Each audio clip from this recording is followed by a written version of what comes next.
I wanted to be a psychoanalyst, and that was. I wanted to be a psychoanalyst, and that was because I've been reading books by Freud and all the other analysts when I was an undergraduate, and I had taken a course as an undergraduate from just a charismatic teacher who was totally Freudian, and I got sort of steeped in all of the ego and all of that, and the medical students were supposed to do research or hook up with someone and do a quarter of research.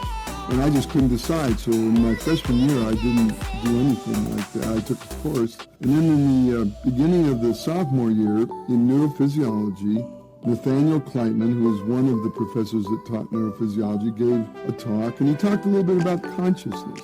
And this is not original, but I had become very interested in how the mind and the brain can interact and how the brain can give rise to the mental.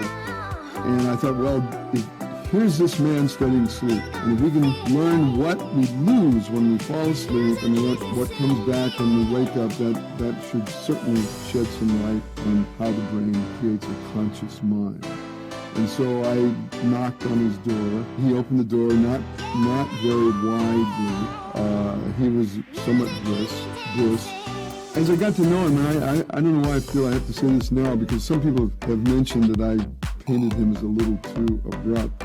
I grew to love him, is the actual truth. But at any rate, I said, I'm very interested to work with you, not really knowing exactly what he did. And he said, have you read my book? And the book was Sleep and Wakefulness, first edition, 1939. It was extremely well written. And I think I was able to come back and say, well, I've read your book, which probably impressed him, and he said, you can work with me. And he put me immediately to work helping his only graduate student at the time. At any rate, Kleitman had become very interested in mind movements during sleep, and for years it had been known that as you fall asleep, your eyes can drift slowly back and forth, and Kleitman thought that might be a good indicator of depth of sleep, and he began to study eye motility, not saying rapid versus slow, but just eye motility or anything, in infants. And then I think sometimes it suggested that maybe you should study older folks, and that maybe it'd be good to use brainwave recorders. Well, what they had then, I wish I had a photograph of it, is this first Offner electroencephalograph, which looked like a roll of adding machine paper, one pen, and it didn't work. And fortunately for everybody, a cardiovascular physiologist named John Perkins, who was in the Department of Physiology, had been given a 4-channel, 4-amplifier, brass Model 3 vacuum tube electroencephalogram or polygraph, and he would let Azarinsky use it. Azarinsky discovered electrooculography. Now, the slow eye movements were very, very readily observed, both on the polygraph and in the subjects, but what originally were the first rapid eye movements recordings were thought to be artifacts, because those vacuum tube amplifiers, you breathe hard and you get artifact. And I would say that the rapid eye movements during sleep were discovered on polygraph, not by looking at the subject. And it was quite a while before a system was developed, an array of plugging in the electrodes that could tell you that it was an eye movement, not an artifact. And then, of course, it was dramatic how rapid the eye movements were. I actually studied the velocity later, and it was exactly the same or teensy bit faster than waking saccadic eye movements. Once the dichotomy was, discovered, then this differentiation came about. We just had no idea that there were two different types of eye movements in the very first observations.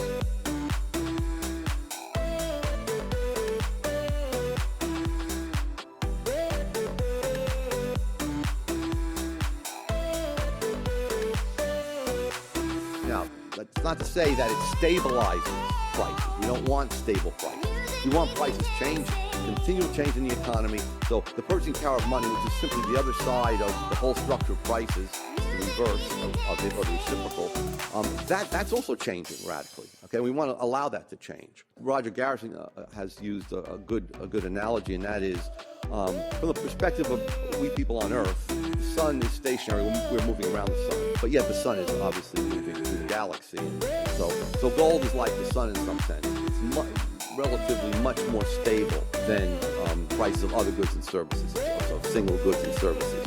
Okay, so let's talk a little bit about the boom and bust. There could be temporary recessions and inflationary booms under the Plaskett gold standard. It was possible, because there was fractional reserves, for private commercial banks to reduce their reserve ratios or to multiply an inflow of gold by creating fiduciary media and to cause an inflation and to cause malinvestments, distortion of the interest rate, bad loans, and so on, which then would have to be liquidated. So there was some room for that to happen, and that did happen under the gold standard. But it would eventually end, and pretty quickly, in a recession or a bust. And you'd have all the phenomena connected with booms and busts. But what would happen under a gold standard is that you would have a rapid decline in prices and wages. The government never tried to maintain prices and wages up until the Great Depression. So they felt that it was equilibrium level. But these were minor compared to what occurred after the gold standard was destroyed by government. Let me say a few words about the balance of payments adjustment mechanism, which more or less ensured that, number one, inflation that did take place under the Plaskett gold standard could not be too great, and number two, that as people increased the demand for money in one nation because they became more prosperous, money would automatically be redistributed away from nations that weren't growing as fast to nations that were growing faster. It had a natural distribution mechanism built into it. So let's talk about an increase in the money supply brought about by fractional reserve banks. So they drive the domestic money supply up, and of course then the price level rises, the U.S. price level rises above world prices because of the Cantillon effect. The money tended back then to be injected into the domestic economy, the new money that the banks created. And then the second effect was, look, if the U.S. price level is above the world price level, people aren't going to buy as many exports from us, or exports are going to fall. There would be an increase in imports from abroad because it's now relatively cheaper to buy things from England and France and so on if they weren't inflating to the same extent as U.S. banks were. Then you would have a balance of payments deficit. Your imports would suddenly exceed your exports. You'd have to ship gold abroad. The price of the pound, for example, would rise to the export point, and so pounds would be very expensive, and it would be cheaper to ship some of the gold from the U.S. to Great Britain, to Germany, to your other trade partners. So you'd have a deficit, and once you had a deficit, the gold would begin to flow out in payment of that deficit to the foreign countries. Banks' gold reserves would then fall. Now, at that point, in the gold standard, gold reserves weren't centralized at the central bank. So they couldn't use reserves to move them around and bail out banks. There was no central bank that acted as a so-called lender of last resort, or as I like to call it, bailer-outer of last resort. So this external drain of gold, the external drain was a drain of gold out of bank reserves as people came in to turn their dollars in because they wanted to ship the gold abroad to foreign countries. There would also be the threat of an internal drain. People saw gold flowing out of their banks, and they had the money substitutes, which they knew were just money substitutes, and would give them the ability to redeem for their gold. They'd rush to the banks.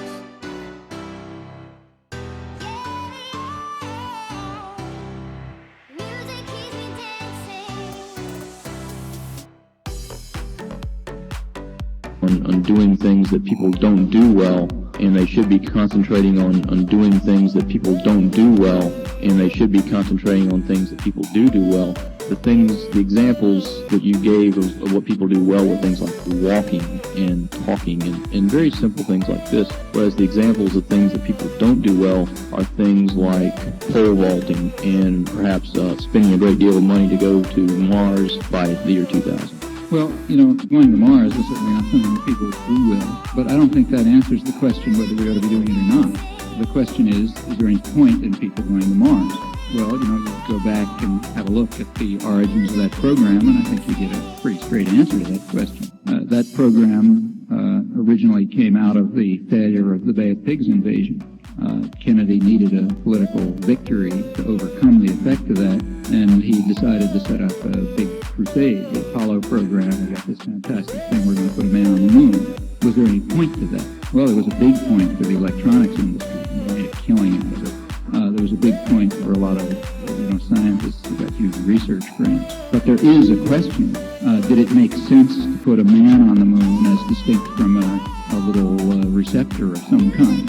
you put a bunch of receptors on the moon, you don't have to worry about an oxygen support system and precautions for survival and so on and so forth.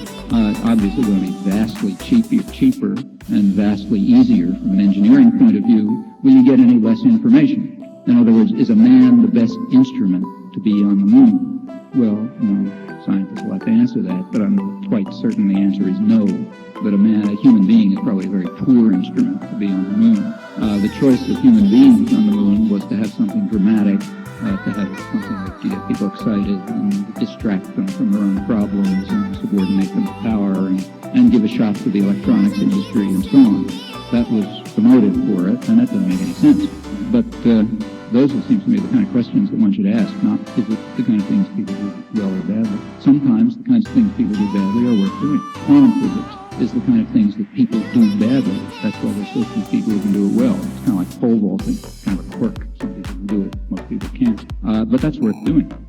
You put me in mind of a possible modification of Turing's test, which, if you follow cartoons, I'll call the Mark Allen Stomati test. I want to ask you what may not be quite a question, but well, I guess the question, or possibly non-question, I want to ask is, there obviously is a good bit of research money going into these AI folks. And, a lot of people pay good money to make chess playing programs. It's a funny thing, I was working with a friend of mine's commercial one, and the thing was awfully cowardly. And I found that if I told it to make a move that I thought might work, and then let it keep me from getting killed, then it worked pretty well.